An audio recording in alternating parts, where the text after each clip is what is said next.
Amarian Miller's redemption story, how Colorado's WR overcame his mental struggles, reignited the Buffalo's offense, and now faces his biggest test yet. Buy your name September 25, 2025. When the clock hit zero in Colorado's 37-20 win over Wyoming last weekend, there was more than just a collective sigh of relief inside Folsom Field. For Deion Sanders, Coach Prime, and his entire program, the victory felt like a breath of fresh Rocky Mountain air. The weight of 3 weeks of frustrating, mistake-filled football finally lifted. But for one man in particular, this wasn't just another win. It was personal. For junior wide receiver Amarian Miller, the Wyoming game wasn't just about putting points on the board. It was about proving something to himself, his teammates, and the fan base that had been waiting for him to break out since the start of the 2025 season. And according to Miller, he's just getting started. That Wyoming game gave me confidence and swagger back, Miller told Colorado insider Scott Proctor in a post-game interview shared on X, formerly Twitter. I was in a bad mental space, but I'm back to myself. Those words might sound like just another athlete talking about getting right. But to understand why Miller's admission is so powerful, and why his promise to Coach Prime to ball out for the rest of the season carries so much weight, you have to rewind the clock not just to the start of this season, but to the last 2 years of his football journey. The weight of expectations. When Travis Hunter, Will Shepard, LaJohntay Wester, and Jimmy Horn Jr. all declared for the NFL after the 2024 season, Colorado's wide receiver room suddenly looked like a completely different place. Gone were the veterans who had been the heartbeat of the Buffalo's passing game, who had been there to make spectacular catches in crunch time and carry the team on their backs when things got rough. And in their place, a young, talented, but largely unproven group of receivers led by Amarian Miller. The Louisiana native had been a bright spot in the 2023 season, showing flashes of WR1 level potential with his size, speed, and ability to win contested catches. But his 2024 campaign was cut short by injury, leaving fans wondering what could have been. When 2025 rolled around, Miller wasn't just expected to step into a bigger role. He was expected to lead the group, to be the man that Kaidon Salter, Colorado's newly minted starting quarterback, would trust in the biggest moments. And yet, the season couldn't have started worse. Week 1 versus Georgia Tech, just one catch for 39 yards. Week 2 versus Delaware, virtually invisible. Week 3 versus Houston, minimal impact, as Colorado's passing game sputtered yet again. Through 3 weeks, Colorado's entire receiver group averaged just 153 yards per game, a far cry from the explosive unit they were supposed to be. The Buffaloes found the end zone only twice through the air. Critics began to whisper, was Amarian Miller really ready for the WR1 role? Was Colorado's passing attack overrated? Could Coach Prime's Louis luggage mantra survive another disappointing season?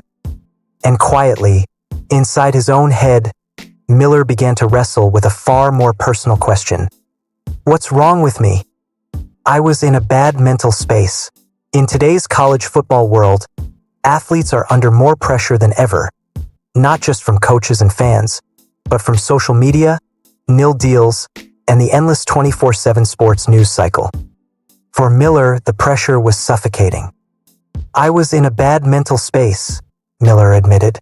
It just felt like everything was heavy, expectations, the injury last year, not being able to perform the way I knew I could. It got to me. Sports psychologists often talk about the invisible weight that elite athletes carry. When a receiver drops a pass, fans see it as a single mistake. But for the player, it can spiral into self-doubt that creeps into every rep in practice, every route in a game, and every moment lying awake at night. Coach Prime has been outspoken about the importance of mental health in football, often reminding his players that, if you're not right mentally, you can't play this game physically. And so, for 3 weeks, Miller fought not just cornerbacks but his own mind. The turning point, Wyoming. Then came week 4. The Wyoming Cowboys rolled into Boulder expecting to play spoiler, and for the first quarter, it looked like they just might. But then, something clicked. not just for the Buffaloes as a team, but for Amarian Miller personally. Kaidon Salter, regaining his confidence as QB1, started slinging the football with precision. Miller hauled in 4 catches for 88 yards, including his first touchdown of the season, a moment that sent Folsom Field into a frenzy and Miller into an emotional release. "It felt like me again," Miller said afterward. "Like the guy I know I am. Like the guy they trust me to be." By the end of the game, Colorado's receiving Core Miller, Sincere Brown, and Joseph Williams had combined for 295 yards and 3 scores. The Buffaloes finally looked like the offensive powerhouse they had been hyped to be since the summer. And most importantly, Miller looked like the emotional leader the team needed. The promise to Coach Prime. In the locker room after the win, Miller made a bold statement to Coach Prime. "I'm back to myself, and I'm going to ball out the rest of the way." For Deion Sanders, a man who thrives on swagger, that's exactly what he wanted to hear. But words are easy. The real test comes next. The challenge ahead, BYU. Colorado's schedule does them no favors. Up next, a primetime clash against number 25 BYU, one of the stingiest defenses in the entire country. The Cougars are 3-0, allowing just 205.3 yards per game and an eye-popping 5.3 points per game. They are not just good, they are suffocating.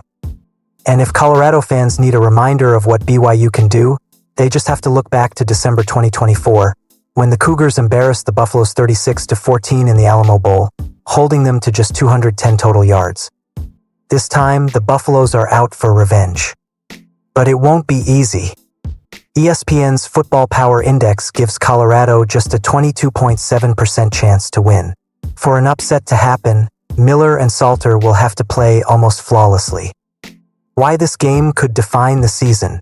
For Colorado, this isn't just another Big 12 home opener. This is a chance to prove that the Wyoming game wasn't a fluke, that the Buffaloes really are building momentum. For Miller, this is even bigger. This is the game that will tell us whether his promise to Coach Prime was just talk, or whether he is truly ready to step into the WR1 spotlight and deliver against one of the nation's best defenses. A big performance could change the trajectory of his season, and perhaps even his NFL draft stock. A quiet night could reopen the questions that haunted him through September. The mental game. If there's one thing Miller's story has taught us so far, it's that football is as much about mindset as it is about matchups. When asked what changed for him before the Wyoming game, Miller didn't talk about a new playbook or a new workout routine. He talked about mentality. "I just had to let go," he said. "Stop worrying about what people are saying. Stop overthinking every route. Just play ball." That simple shift from thinking to playing could be the key to unlocking his full potential. What to watch for Saturday. When the Buffaloes take the field against BYU, keep an eye on number 14. Watch how Miller attacks the first few drives. If he's aggressive, if he's demanding the football, if he's playing with that swagger he says he's regained, Colorado might just have a shot. Watch the connection between Miller and Salter. The two looked in sync against Wyoming, but they'll need to be nearly perfect to crack BYU's defense. And most of all, watch the body language. If Miller's head is high and his energy is infectious, this Colorado offense could look dangerous again. The bigger picture. This is about more than one player, or even one game. It's about a program trying to take the next step under Deion Sanders. It's about a fan base desperate to see that the Prime effect is still real, still building, still capable of delivering the kind of magic that made Colorado the talk of college football just 2 years ago. And yes, it's about a young man fighting his way back from a dark place, and using football to do it. Final word. Amarian Miller's story isn't finished yet. In many ways, it's just beginning. Saturday night against BYU, under the lights at Folsom Field, he'll have the chance to show the world, and himself, that he's not just back, but better than ever. Coach Prime believes in him. Kaidon Salter believes in him. His teammates believe in him. Now, it's time for everyone else to believe.